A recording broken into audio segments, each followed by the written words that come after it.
రోజుకొకసారి వెళితే మలం సరిపోతుందనే ఆలోచనలు అన్నాం, అది తప్పే. రోజుకు 2 సార్లు తప్పనిసరిగా కనీసం మల విసర్జన చెయ్యాలి. మూడోసారి ఎవరికైనా వచ్చి వెళితే మరీ మంచిదే తప్ప తప్పు కాదు. కానీ ప్రతిరోజు మనం సుఖ విరోచనం ఏ రోజు ఆ రోజు వెళ్ళాలంటే, ప్రేగుల్లో మలం నిలవకుండా ఫ్రీగా జరగాలంటే పీచు పదార్థం ఉన్న ఆహారాలు మనం ఎక్కువ తినాలి. అంటే తెల్లటి బియ్యం మానేసి, పీచు ఉండదు కాబట్టి వాటిని మాని ముడి బియ్యం అన్నం పెట్టుకోవాలి. పాలిష్ పట్టని బియ్యం అన్నాన్ని ముడి బియ్యం అన్నం అంటారు, లేదా దంపుడు బియ్యం అన్నం అనుకోండి. ఆ అన్నంలో పూర్తిగా పీచు పదార్థాలు లభిస్తాయి. అందుకని రోజు 2 పూట్ల ముడి బియ్యం అన్నం అయినా తినండి. అన్నం బాగా 2 పూట్ల తినేవారు తెల్లటి అన్నం బదులుగా ముడి బియ్యం తినండి. నెక్స్ట్, కూరల్లో మనందరికీ ఇంతంత కూర తినటం అలవాటు. ఇక నుండి కాస్త ఎక్కువ కూరని ఇట్లా దోసెడు నిండా పట్టేంత కూర వేసుకోండి. ఎంతెంత కూర ఎక్కువ తింటారో కూరల్లో బాగా పీచు ఎక్కువ ఉంటుంది. దాని ద్వారా మలము ప్రేగుల్లో నిలవకుండా జరిగే గుణం పీచు పదార్థాలు కలిగిస్తాయి అన్నమాట.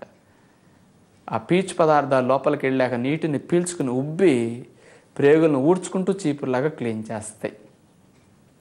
అంచేత ప్రతిరోజు 2 పూట్ల ఈ బంక విరోచనం వచ్చి ఏ రోజు విరోచన ఆ రోజు పూర్తిగా ఖాళీ కాని వారు ఎక్కువ కూర తినాలని దృష్టిలో ఉంచుకోండి. మూడవది, పండ్లు.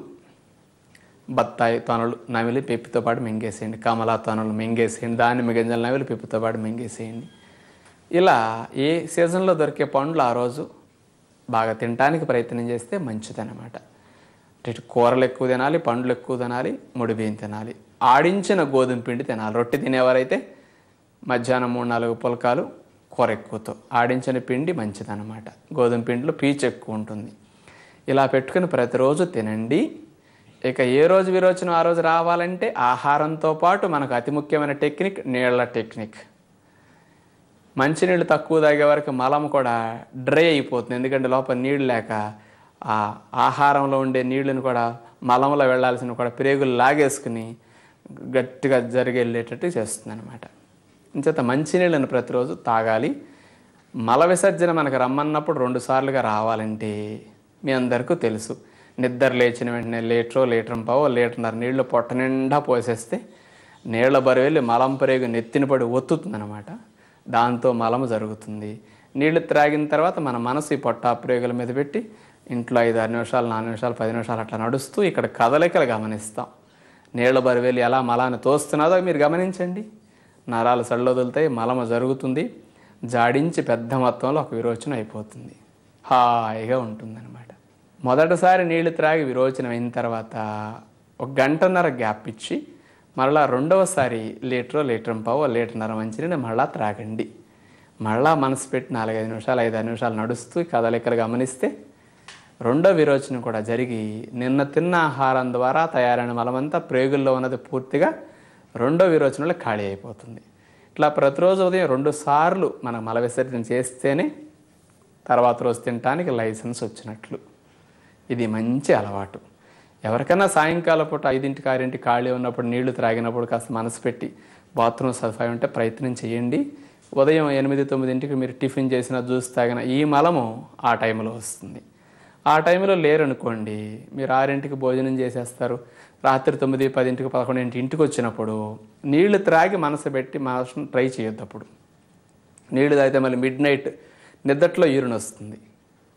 చెత్త ఎప్పుడన్నా రాత్రి పడుకునే ముందు మోషన్ వెళ్తే మంచిది అనిపిస్తే అవకాశం ఉన్నవారు నీళ్లు త్రాగకుండానే మనసు ఈ పొట్టా ప్రేగుల మీద పెట్టి ఇంట్లో 5-10 నిమిషాలు అటు ఇటు నడిస్తే ఇక్కడ గమనించండి. మైండ్ ఇక్కడ పెడితే చాలు, నర్వస్ రిలాక్స్ అవుతాయి, మోషన్ జరుగుతుంది చక్కగా.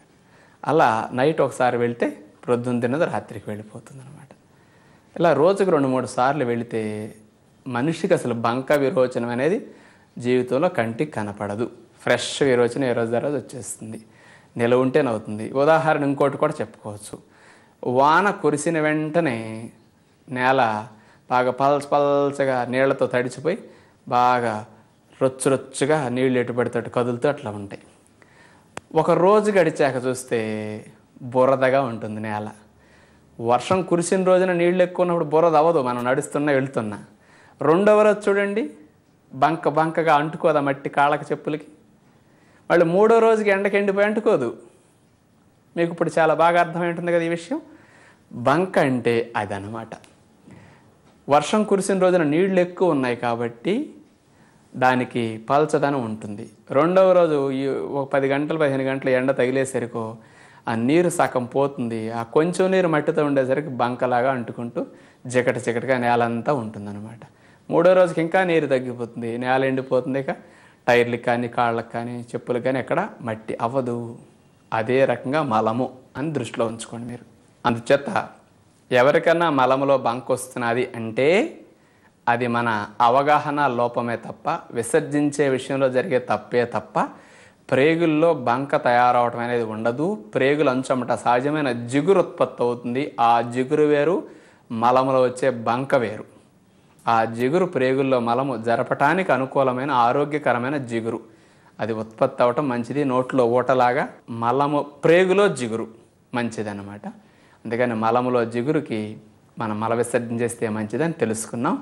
మీరు మీ పిల్లలు అలాంటి ప్రయత్నం చేసి ప్రేగులను పరిశుభ్రంగా ఉంచుకుంటారని కోరుకుంటున్నాం.